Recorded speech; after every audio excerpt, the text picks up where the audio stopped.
I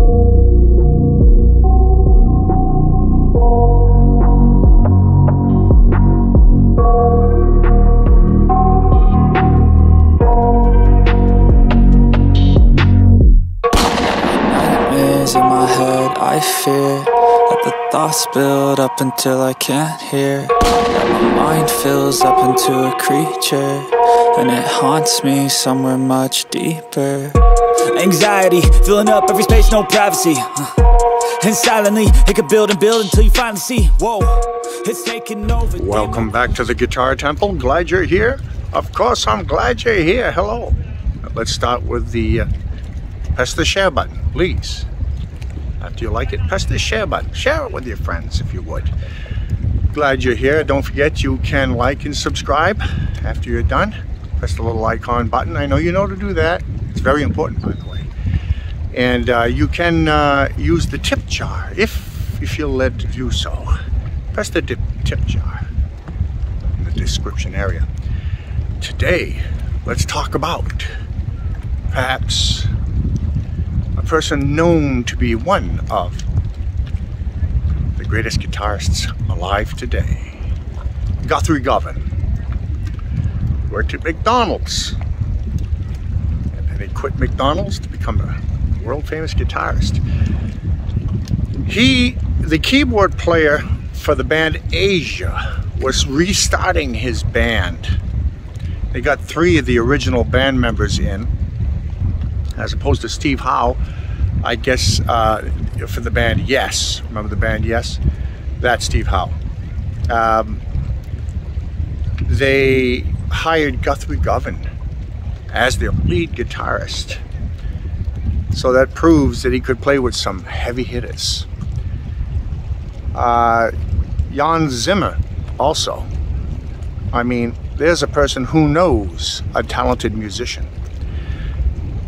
Most people will say, I don't like these guys that just do a bunch of notes and that's all they're doing. A bunch of notes and it's really fast and they're really doing nothing. It's gibberish. It's gymnastics, I can tell you. The stuff that they're doing, when it's done clean, clear, crisp, and at ultra high speeds like that, is quite difficult. It takes years of practice. But even Guthrie will tell you, when you want the speed, it's there. But don't play like that all the time.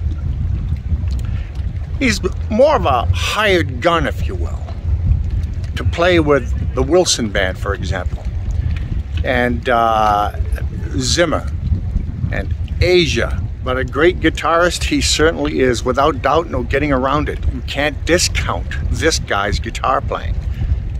Impossible. Not possible to say, he's all right. I saw an article in which some guy says, I see what he's trying to do there. Please. If he's trying to do anything, he could do whatever he wants on that instrument, I can tell you. But is he a great songwriter? Sure. He's an instrumentalist, really. But is he writing a song like Bark at the Moon, like J.K. Lee? Great song. Great songwriter. Is he doing something like Vivian Campbell and writing Last in Line? Great song. Great songwriter. See, there are songwriters who have the ability to write a great song, and there are gunslingers. And let me show you today one of the gunslingers. Guitarist Guthrie Govan. Sometimes I venture there. After I've warmed up, obviously, you know. Yeah.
So when I look at what's in the charts, yeah, there's a lot of shit in the charts. Of course there is, but it's not the enemy. That music is for other people.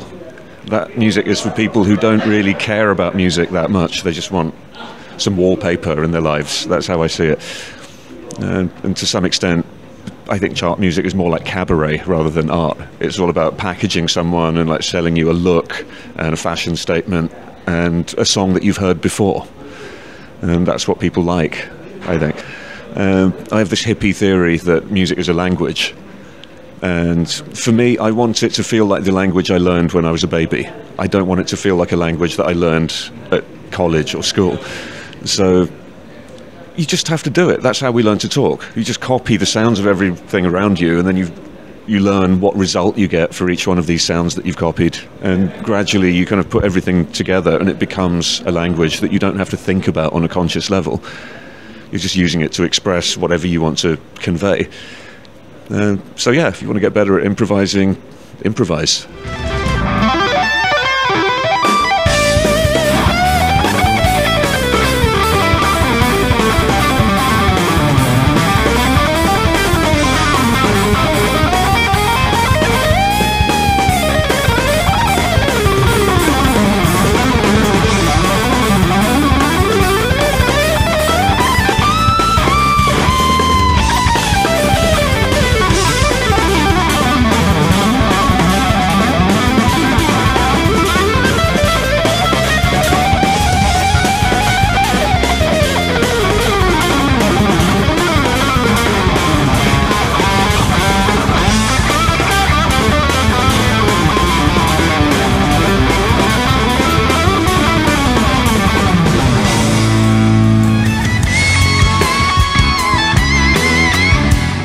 I guess there's a balance between discipline and fun.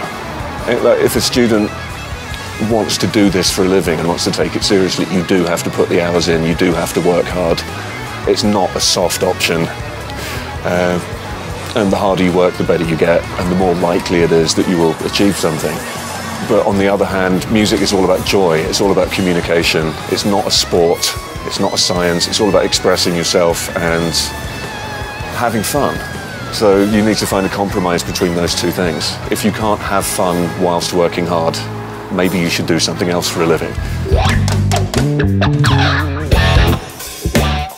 I don't care about genres. I don't have the focus just to choose one style of music and say, this is what I'm trying to do. I'm trying to combine this element of metal and this element of jazz, and that will be my style. For me, it's all music. I don't think about it too hard. And I guess I'm fortunate I'm not making pop music where you have to package things very carefully and you need to be able to describe to your audience, this is exactly what I'm giving you. For this kind of weird instrumental side of music, it's okay just to do whatever you like. And I think that's why I'm drawn to it, so I don't have to worry too hard about categories or any of that stuff. I hope that makes sense. I think everything makes a difference. Every time you're in a new musical situation, you will learn something. Maybe you will learn it from watching the other musicians. Playing with Stephen Wilson, for instance, I found I was in a band with, at one point, the guy who played drums with Frank Zappa and a guy who played keyboards with Miles Davis. And just by being around these people, you will absorb stuff. It's like, you played with my heroes, I want all of your stories. And you can learn in that sense. Or working with someone like Hans Zimmer is a very strange job for a guitar player, because if you listen to all these original scores, there's a small cash prize if you can hear any guitar. There isn't any on 90% of Hans Zimmer's famous music. Guitar is not a high-profile element.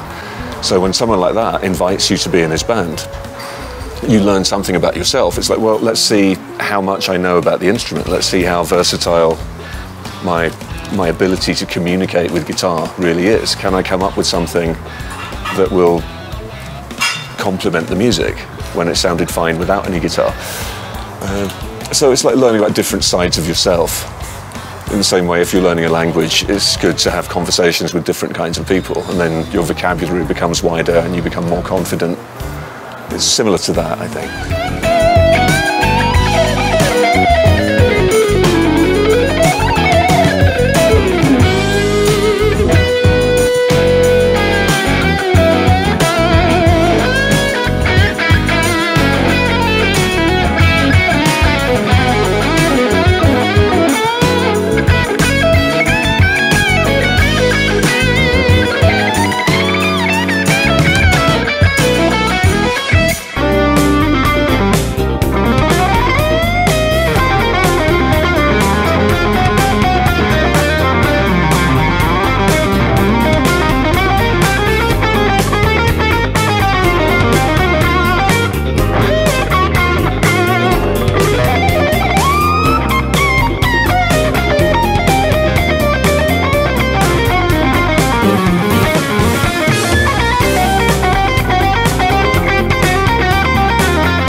the video. What did you think? Short but sweet. But for the 99th video ever made, I figured I'd feature the world's greatest guitarist, or damn close to it. And I know Matayo Macuso and all of the rest, they're all here listed at the Guitar Temple. But today we salute the great Guthrie Govan. Don't forget to join us again. Like and subscribe. You can tip below if you feel led to do so. And I will see you at the next video, the 100th video. Thank you for stopping by. I appreciate you.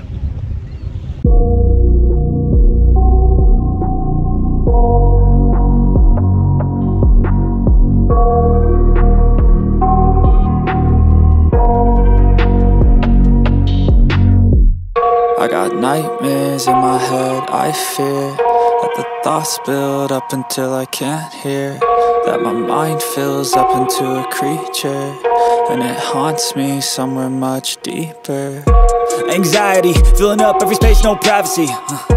And silently, it could build and build until you finally see, whoa, it's taking over, damn no closure, moving closer. No exposure, I just wanna be a loner.